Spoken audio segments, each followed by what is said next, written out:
اطاعت ہمیشہ حق کی ہوگی، یہ ہمیشہ یاد رکھیے۔ اگر آپ کے سامنے واضح ہو جائے کہ یہ چیز حق ہے تو ایسی صورت میں اسی کی اطاعت فرض رہے گی، چاہے دوسری پارٹی کتنی بھی بڑی معظم پارٹی ہو، کتنی عظیم پارٹی ہو، یا شخصیت اگر ہے تو کتنی بڑی شخصیت ہو، اطاعت ہمیشہ حق کی ہوگی۔ قرآن میں اللہ تبارک و تعالیٰ نے ناسخ منسوخ کا بہت سارا ذکر کیا۔ ناسخ منسوخ آپ کو معلوم ہونا چاہیے کہ بہت سارے حکم ایسے تھے اللہ رب العالمین کے جو پہلے نازل کیے گئے، اس وقت جیسا ماحول تھا، جیسا اللہ نے چاہا ویسا نازل کیا، لیکن بہت سارے احکامات بعد میں بدلے گئے، اسی کو کہا جاتا ہے ناسخ۔ جو بعد میں آئے احکام اسے کہتے ہیں ناسخ، اور جو پہلے حکم بدلے گئے ہیں یعنی اسی سے ریلیٹڈ ایک مسئلہ ہے، اسی کے بارے میں پہلے کچھ تھا، بعد میں کچھ دوسرا فیصلہ ہو گیا اللہ رب العالمین کی جانب سے قرآن کے اندر۔ تو جو پہلے تھا جس کو ختم کیا گیا اسے کہتے ہیں منسوخ۔ کبھی کبھی آپ سنتے ہوں گے بیانات میں منسوخ ہو گئی، وہ آیت منسوخ ہو گئی۔ منسوخ ہو گئی کا مطلب کیا ہے؟ قرآن میں ہے لیکن پڑھی بھی جاتی ہے، لیکن اس کا حکم اب نہیں ہے، اس پر عمل نہیں کیا جائے گا۔ مثلا زنا کرنے کے بارے میں سزا پہلے یہ تھی، مرد ہے یعنی زنا اگر کوئی کیا ہے، ایک مرد عورت سے اگر ناجائز تعلق قائم کیا ہے تو ایسی صورت میں جو ہے اس کو مارو، یعنی جتنا ہو سکے مارو، اس کے بعد جو ہے تو چھوڑ دو۔ عورتوں کے بارے میں یہ تھا کہ ان کو قید کر دو، جب تک ان کی جان نہیں نکل جائے گی وہ قید میں رہے، یعنی عمر قید جسے کہتے ہیں، وہ ہمیشہ گھر میں بند رہیں گی۔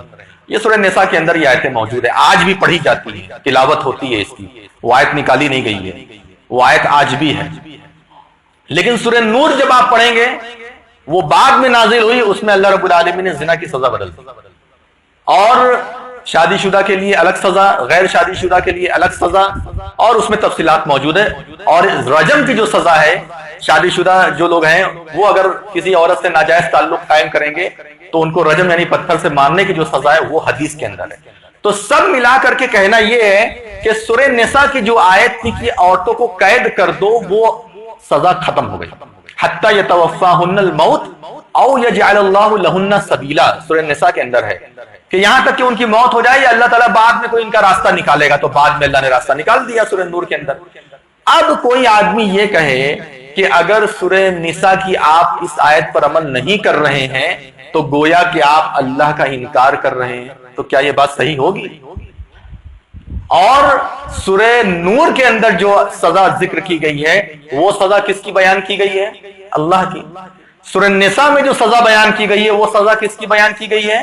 اللہ کی۔ دونوں اللہ تبارک و تعالیٰ نے بیان کی ہے، لیکن وہی اللہ تبارک و تعالیٰ کا پہلا حکم کالعدم ہو گیا، یعنی اللہ رب العالمین جو نمبر 1 اتھارٹی رکھتا ہے شریعت کے معاملے میں، اللہ رب العالمین نے بھی اپنے فیصلے کو ختم کر کے اب اس کو کالعدم کا مطلب ہوتا ہے کہ زیرو کر دیا، ویلو ختم ہو گئی اس کی، اب اس پر عمل نہیں ہو سکتا۔ تو میں یہ بات کہہ سکتا ہوں اس روشنی میں کہ اللہ رب العالمین نے بھی یہی کہا جو حق ہے اس کی اطاعت کرو، اگر میرا بھی کوئی فیصلہ ختم ہو جاتا ہے اب اس کی اطاعت نہیں ہوگی۔ اس سے بڑھ کے آپ کے سامنے کیا بیان کیا جائے؟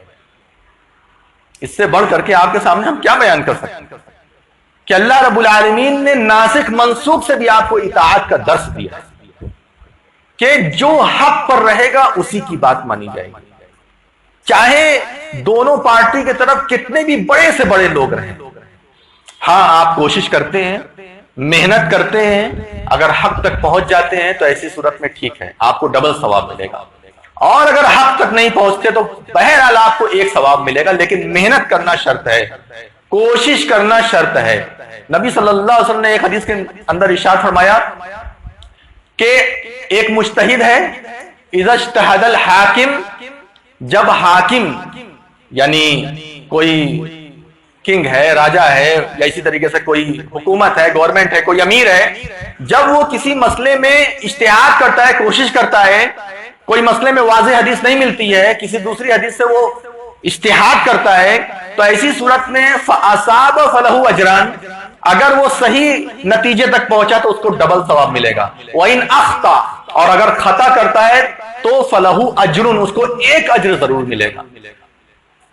جس میں بالکل کلیئر ہے قرآن کی آیت اور حدیث، اس میں کوئی اجتہاد نہیں کر سکتا، یہ یاد رکھیے۔